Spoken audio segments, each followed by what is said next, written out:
আসসালামু আলাইকুম everyone, welcome to Saima's cake. আজকের কেকটা একটি 2 পাউন্ডের ভ্যানিলা কেক ছিল। আর এই কেকটার কাহিনী সত্যি আমার মন ছুঁয়ে গেছে।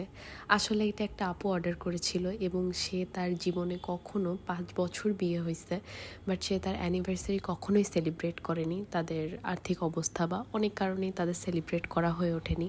সে বারবার আমাকে বলেছিল, আপু কেকটা যেন একটু সুন্দর করে দিয়েন, কেকটা একটু ভালো করে প্যাকেট করে দিয়েন, যেন নষ্ট না হয়। আমি কখনো আমার জীবনে অ্যানিভার্সারি সেলিব্রেট করতে পারিনি, আমি এখন করব। তো আপনি একটু সুন্দর করে কেকটা বানায় দিয়েন, আর আমি যা যা বলছি আপনি একটু সেইভাবে লিখে দিয়েন। তো আমি চেষ্টা করেছি কেকটা একদম আমার মনের মতো করে বানাতে, যাতে আপুর কেকটা পছন্দ হয় এবং আপুর যে দিনটা সেটা যেন আপু খুব সুন্দরভাবে সেলিব্রেট করতে পারে। এবং আপু আমাকে রিভিউ দিয়েছে যে তার কেকটা অনেক ভালো লেগেছে, আর আপুর একটা রিকোয়েস্ট ছিল আমি যেন তার কাহিনীটা শেয়ার করি। And that's the final look of my cake, and thank you everyone.